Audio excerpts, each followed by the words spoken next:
वो चलेगी. So we start our discussion, which is phases of training employees.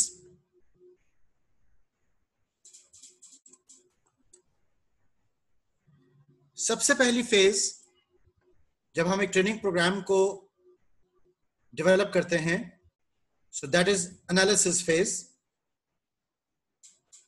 Analysis phase में सबसे पहले देखा जाएगा कि हमने इस ट्रेनिंग को शुरू क्यों किया.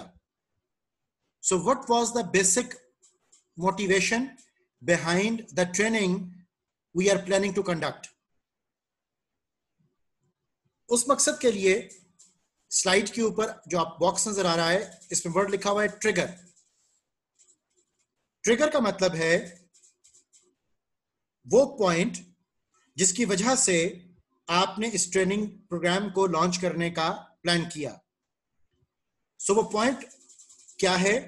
That actual organisational performance, abbreviated as AOP, is less than expected organisational performance. आपको मैंने शुरू के सेशंस में बताया था कि मैनेजमेंट साइंस में जब हम वर्ड परफॉर्मेंस यूज करते हैं, इसके 3 मतलब होंगे: productivity, profitability and satisfaction of the stakeholders. अब ये देखा जा रहा है कि एक ऑर्गेनाइजेशन की जो एक्चुअल परफॉर्मेंस है वो कम है एक्सपेक्टेड परफॉर्मेंस से. मींस आपके टारगेट्स ऑब्जेक्टिव्स वो ज्यादा थे और आपने साल के एंड पर जो हासिल किया वो कम था. तो यहां से आपको अंदाजा हुआ कि यार हमें फर्दर ट्रेनिंग की जरूरत है ताकि हम अपने आप को डेवलप बेहतर तरीके से वो कर सकें. So once you are able to identify the trigger, तो अब आपको एनालिसिस फेज के इनपुट स्टेप पर आना है और यहां पर आपको ये 3 चीजें जाननी है. सबसे पहली चीज, आप एक ऑर्गेनाइजेशन का एनालिसिस करोगे, आप उसके सारे ऑब्जेक्टिव्स को गो थ्रू करोगे. और अगर आपको याद हो तो हमने डिस्कस किया था कि ऑब्जेक्टिव्स 3 तरह के होते हैं: स्ट्रेटेजिक, फाइनेंशियल और ऑपरेशनल. और आपको मैंने बताया था कि ऑब्जेक्टिव्स हमेशा स्मार्ट होते हैं. सो आप अपने ऑब्जेक्टिव्स को रिवाइज करोगे, गो थ्रू करोगे, उसकी रिवीजन करोगे और देखोगे कि क्या आपके ऑब्जेक्टिव्स स्मार्टली सेट हुए थे कि नहीं, और क्या आपके ऑब्जेक्टिव्स जो थे वो ऑर्गेनाइजेशन के रिक्वायर्ड पैरामीटर्स के मुताबिक हैं. फिर आप देखो ऑर्गेनाइजेशनल एनालिसिस में कि आपके पास क्या रिसोर्सेज, टेंजिबल, इंटेंजिबल, तमाम रिसोर्सेज वो अवेलेबल हैं. उन रिसोर्सेज में ह्यूमन रिसोर्स भी है, मटेरियल रिसोर्स भी है, इक्विपमेंट एंड मशीनरी भी है, इंफॉर्मेशन रिसोर्स भी है. सो बहुत सारे फाइनेंशियल रिसोर्सेज, बहुत सारे रिसोर्सेज हमारे पास मौजूद होते हैं. सो आप अपने रिसोर्सेज को ऑडिट करो और आप अपनी एनवायरनमेंट को ऑडिट करो, ये देखने के लिए कि आपके पास एक्सटर्नल एनवायरनमेंट में अपॉर्चुनिटीज और थ्रेट्स क्या हैं और ऑर्गेनाइजेशन के इनसाइड स्ट्रेंथ्स एंड वीकनेसेस क्या हैं. सो यहां तक आपने ऑर्गेनाइजेशन का एक एनालिसिस वो किया. इसी के साथ साथ आप अपना ऑपरेशनल एनालिसिस करें जिसमें एक्सपेक्टेड परफॉर्मेंस स्टैंडर्ड्स उनको देखा जाएगा, जो कि ऑब्वियसली आपके ऑब्जेक्टिव से वो डेवलप हो रहे होंगे. और इसको आप KRA, KPA के कॉन्टेक्स्ट में भी वो डेवलप कर सकते हो. और साथ ही आपने पर्सन एनालिसिस भी किया जिसमें कि आपने उनके KPIs से जो अकम्प्लिशमेंट हो रही है आप उसको मेजर कर लेते हो.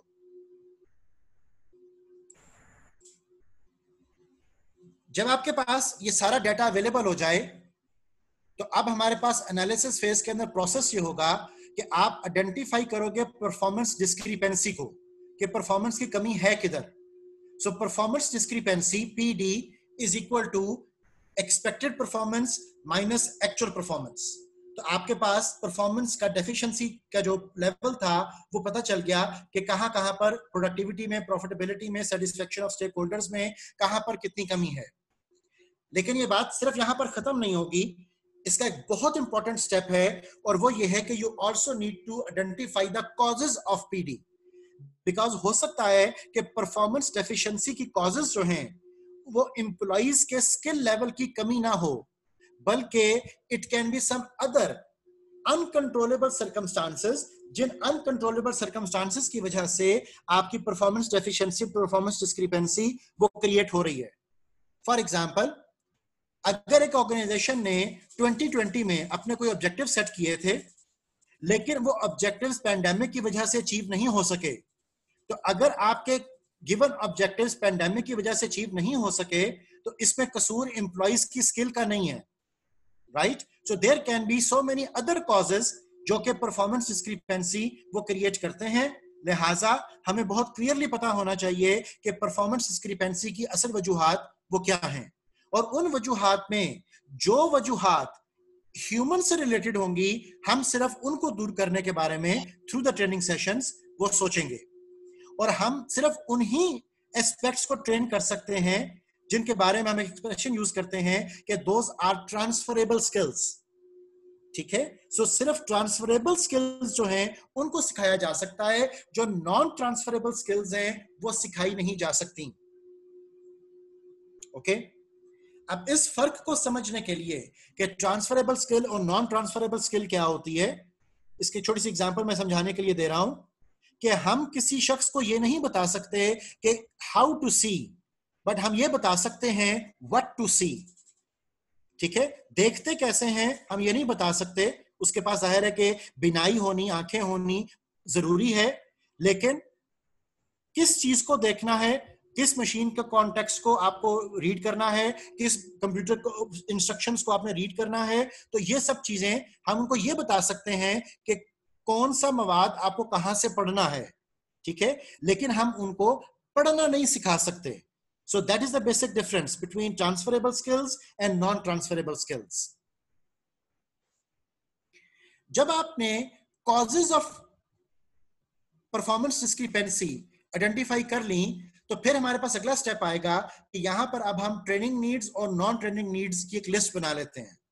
नॉन ट्रेनिंग नीड्स उन नीड्स को हम कहेंगे जिनकी ट्रेनिंग एचआर डिपार्टमेंट अरेंज नहीं कर सकता है। इनको जो नॉन ट्रेनिंग नीड्स हमारे एनालिसिस में आई, इनको हम फॉरवर्ड कर देंगे इनसे रिलेटेड डिपार्टमेंट्स को। ठीक है, फॉर एग्जांपल अगर एक मशीन खराब हो गई है, तो मशीन के खराब होने का कसूर वो एक एम्प्लॉय का स्किल लेवल हो सकता है ना हो। ठीक है, उस मशीन का अपना वियर एंड टियर है जिसकी वजह से वो ठीक ऑपरेट नहीं कर रही, तो हम ऑपरेशंस डिपार्टमेंट को इन्फॉर्म कर देंगे कि आप एक नई मशीन यहां पर इंस्टॉल वो कर दें। ठीक है, तो यहां पर हमारे पास at the end of the analysis phase training needs और नॉन ट्रेनिंग नीड्स आइडेंटिफाई हो जाती हैं, और हम एड्रेस करेंगे सिर्फ ट्रेनिंग नीड वाले पार्ट को। अब ट्रेनिंग नीड जो आउटकम था एनालिसिस फेज का, ये हमें पोस्ट होता है टू द डिजाइन फेज। ठीक है, अब design phase is the next phase after analysis. तो यहां पर हमारे पास ट्रेनिंग नीड्स आ गई, नॉन ट्रेनिंग नीड्स को हम रेलिवेंट डिपार्टमेंट को भेज देंगे, लिहाजा इसके बारे में ट्रेनिंग प्रोग्राम डेवलप नहीं किया जाएगा।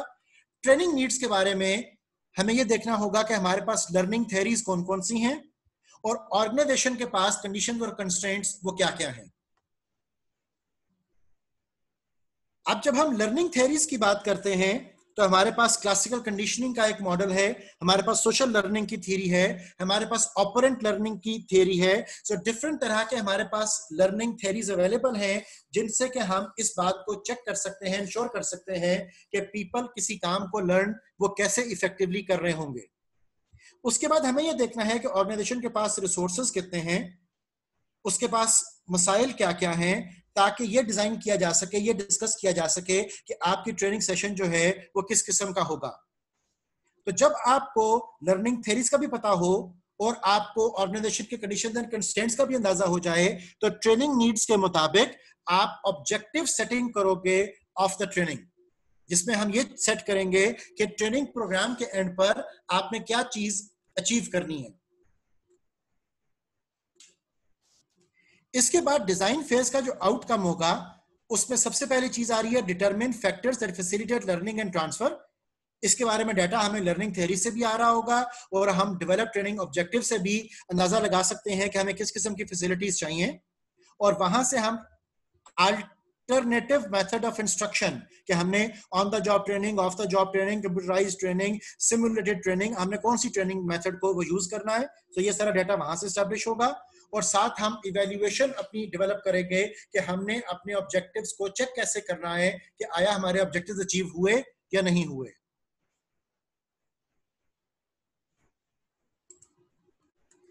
अब डिजाइन फेज में जब आपके पास अल्टरनेटिव मेथड ऑफ इंस्ट्रक्शन का पता चल गया, तो यहां से हम चलेंगे टुवर्ड्स द डेवलपमेंट फेज।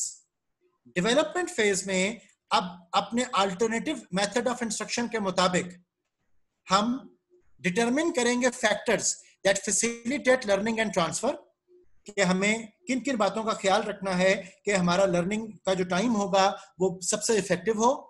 उसके लिए हम डेवलप करेंगे अपनी इंस्ट्रक्शनल स्ट्रेटजी, जिस स्ट्रेटजी के तहत, जिस हिकमत अमली के तहत, जिस लाहे अमल के तहत हमने अपनी ट्रेनिंग को एग्जीक्यूट करना है। और उस इंस्ट्रक्शनल स्ट्रेटजी का पार्ट क्या होगा, उसमें सबसे पहली चीज डिटरमिन की जाएगी which is instructional material.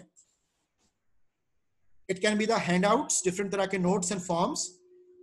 It can B instructional equipment, आपको डिफरेंट मशीन्स रिक्वायर हो सकती हैं, मल्टीमीडिया रिक्वायर हो सकता है, डिफरेंट तरह के आपको गैजेट्स रिक्वायर हो सकते हैं।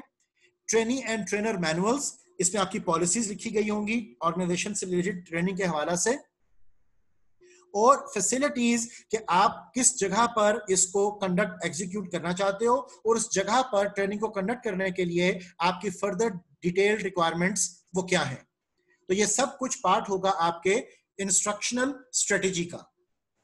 सो जब आपने डेवलपमेंट फेज में instructional material, instructional equipment, training and trainer manual और फैसिलिटीज डेवलप कर ली, तो ये आपका मूव कर जाएगा टुवर्ड्स द इम्प्लीमेंटेशन फेज। अब इस इम्प्लीमेंटेशन फेज में इन चारों चीजों को कंबाइन करके हम एक ड्राई रन प्रोसेस लॉन्च करेंगे। ड्राई रन, इसको पायलट टेस्टिंग भी कह सकते हैं, कि जिसके तहत आपने अपनी इस ट्रेनिंग को एक स्मॉल ऑडियंस के साथ एग्जीक्यूट करके चेक करना है कि आया आपने ठीक ट्रेनिंग प्रोग्राम डिजाइन किया या नहीं किया, या अगर कोई प्रॉब्लम्स का सामना आ रहा है तो उसको कैसे ओवरकम करना है। सो इस dry run pilot program testing के बाद आप ट्रेनिंग को इंप्लीमेंट कर दोगे ओरिजिनली तमाम एम्प्लॉइज के लिए, जिनके लिए एक्चुअली वो ट्रेनिंग डिजाइन की गई थी और जिनके हवाले से हमने ट्रेनिंग नीड्स आइडेंटिफाई की थी related to their performance discrepancies. जब ट्रेनिंग इंप्लीमेंटेशन हो गई तो इसके बाद हमारे पास evaluation, implementation and assessment of utility, इसका फेज आएगा, जिसमें हम चेक करेंगे कि आया हमारी ट्रेनिंग ठीक एग्जीक्यूट हुई कि नहीं हुई और कहां कहां पर किन किन कंडीशन, कंस्ट्रेंट्स, दुश्वारियां, मुश्किलात, उनका सामना वो करना पड़ा। सो इंप्लीमेंटेशन फेज और डिजाइन फेज, इन दो चीजों को अब हम कोरिलेट करेंगे। डिजाइन फेज में हमने ऑब्जेक्टिव सेट किए थे, इंप्लीमेंटेशन फेज में हमने चीजों को इंप्लीमेंट करके देखा कि ट्रेनिंग एक्चुअली एग्जीक्यूट कैसे हुई, और यहां से इवैल्यूएशन फेज हमारे पास शुरू होती है। इवैल्यूएशन फेज में हमारे पास इवैल्यूएशन ऑफ ऑब्जेक्टिव्स का पहला स्टेप है, जिसमें कि हम कंपेयर करेंगे एक्चुअल को स्टैंडर्ड के साथ, कि आपने एक्सपेक्टेड रिजल्ट्स क्या सोचे थे, एक्चुअल आपको क्या अचीव हुए, और उसके दरमियान हमारे पास क्या ट्रेनिंग प्रोग्राम में भी कोई डिस्क्रिपेंसी है या नहीं है। लिहाजा उस डिस्क्रिपेंसी को भी विजुअलाइज करने के लिए ऑर्गेनाइजेशनल के कंस्ट्रेंट्स आपके जहन में होने चाहिए, और आपके जितने भी डिजाइनिंग ऑफ द ट्रेनिंग में इश्यूज आए उन सब की फहरिस्त भी आपके पास अवेलेबल वो होगी। इन सब बातों की रोशनी में आप इवैल्यूएशन, स्ट्रेटजी एंड डिजाइन इस स्टेप पर पहुंचोगे, जिसमें कि आप परफॉर्मेंस को कैलकुलेट कर रहे हो, आप अपने सेट ऑब्जेक्टिव्स का ऑडिट कर रहे हो और डिस्क्रिपेंसीज को देख रहे हो। लिहाजा at the end of this evaluation strategy we will be available with process measures, कि आप किस तरीके से अपने प्रोसेस को स्मूथ और बेहतर करें, और हम साथ रिएक्शन लोगों के देख रहे होंगे कि जिन लोगों को ट्रेनिंग प्रोवाइड की गई उनकी बिफोर एंड आफ्टर ट्रेनिंग क्या परफॉर्मेंस रही। हम उनसे फीडबैक भी ले सकते हैं, हमें नई बातें क्या लर्न करने को मिली, हमें डिफरेंट तरह के बिहेवियर से क्या नया अंदाजा हुआ, और हमारे जो रिजल्ट्स हैं वो पॉजिटिव हैं या नेगेटिव हैं। तो ये सारा आपका कंटेंट मेजर जो है इवैल्यूएशन स्टेज पर वो चलेगा। So that basically concludes our complete design of a training session. बहुत से ट्रेनिंग जो प्रोग्राम्स हैं वो इस तरीके से डिजाइन किए जाते हैं। यहाँ पर हमारा आज का सेशन जूम मीटिंग का वो खत्म होता है। इंशाल्लाह नेक्स्ट टाइम आपसे नए चैप्टर के साथ हम मुलाकात करेंगे। अगर आपके कोई सवाल हैं तो वो प्लीज काइंडली आप व्हाट्सएप के ऊपर पूछ सकते हो। जज़ाकल्लाह फॉर टुडे, सी यू इंशाल्लाह नेक्स्ट टाइम।